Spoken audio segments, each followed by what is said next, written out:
In the quiet town of Bray, Ireland, a man named Jack O'Connor walked slowly through the old streets. The cobblestones felt rough under his worn-out shoes. His shoulders were weighed down, not just by the work of the day, but by the constant worries that filled his heart. Jack had once lived a better life, but now things had changed. His wife had left him, and without any children to brighten his days, every day felt the same: work, worry, and loneliness. Jack's job at the warehouse barely paid for the things he needed. In the evening, he worked at a local pub, earning a little extra money, but it still wasn't enough to ease his troubles. One cold evening, as Jack walked home from the pub, he noticed a young girl, about 15 years old, sitting on the steps of a closed shop.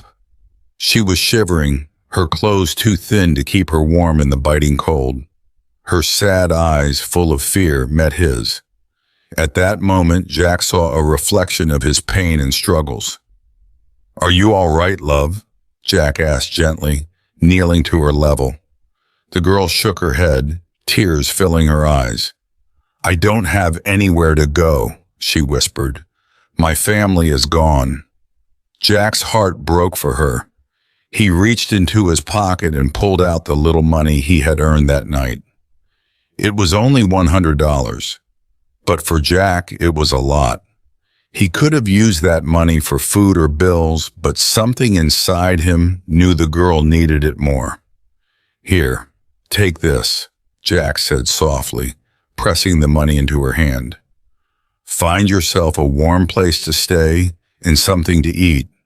Don't lose hope, okay?" The girl looked at him, her eyes wide with surprise and gratitude.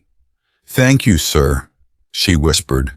"I don't know how to repay you." "You don't need to," Jack replied with a gentle smile.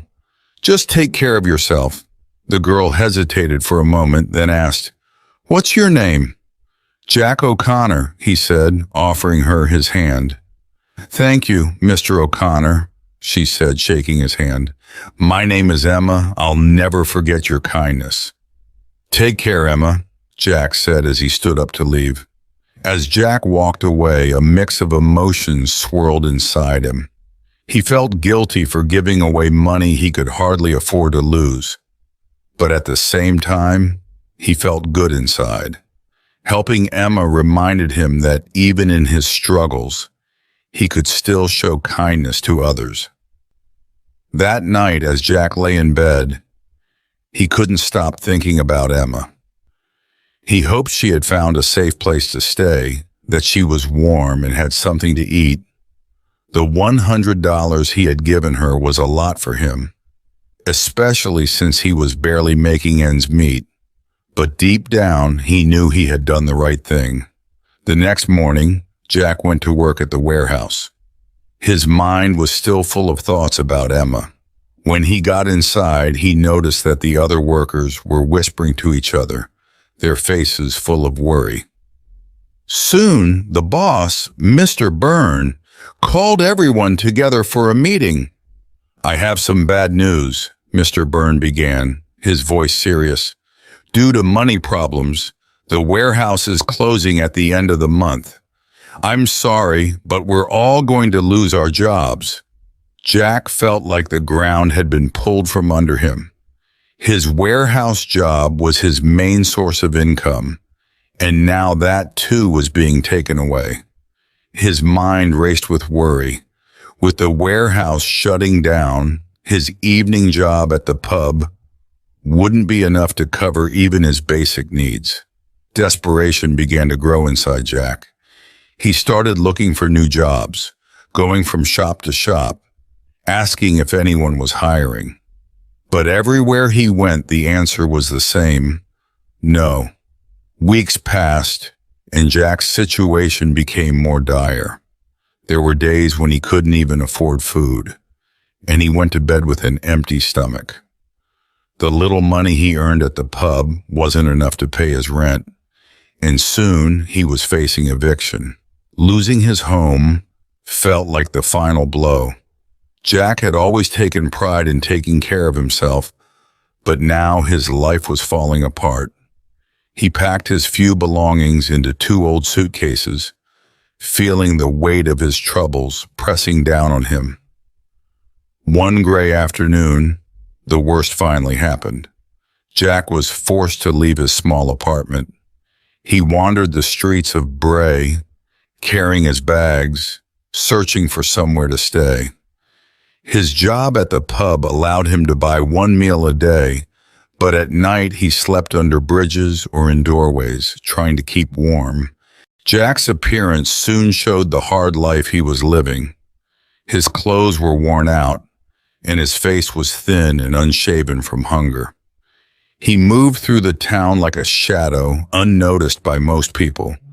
But despite everything, Jack refused to give up. He kept looking for work, visiting job centers, and reading newspaper ads, even though each rejection chipped away at his hope. Then, one cold evening, as Jack walked through the town, something caught his eye. A fancy black car was parked nearby. The window rolled down, and to Jack's surprise, he saw Emma, the girl he had helped weeks ago, smiling at him. "Jack," she called out, her voice full of warmth. Jack walked over to the car, his heart beating fast. Emma stepped out, her eyes wide with shock when she saw how rough he looked. "What happened to you?" she asked, clearly worried. "I lost my job," Jack sighed. "It's been hard." Emma's face softened with sympathy. She turned to the driver, a well-dressed man. "Dad, this is Jack. He's the one who helped me that night." The man, John Connor, got out of the car and shook Jack's hand. "It's an honor to meet you, Jack. Emma has told me about your kindness. I understand you're going through a tough time. How about you come with us? We'd like to help." Jack hesitated, overwhelmed by the sudden offer, but there was kindness in their eyes. He nodded, feeling a small spark of hope. As they drove to the Connors' home, Jack couldn't believe what was happening. John Connor was a successful businessman, and he offered Jack a job at one of his companies. It wasn't just any job. It was a good position, with a fair wage and the chance for a stable future. Jack was no longer the homeless man on the streets. He had a real job, a place to stay, and the chance to rebuild his life. Over time, his dignity returned, and so did his confidence. One evening, over a cup of tea, Emma told Jack how that night had changed her life. She had been lost, cold, and scared, but Jack's kindness had given her hope. "You saved me that night," she said, "and now I hope we've helped you too." Jack smiled, realizing that sometimes a simple act of kindness could change everything.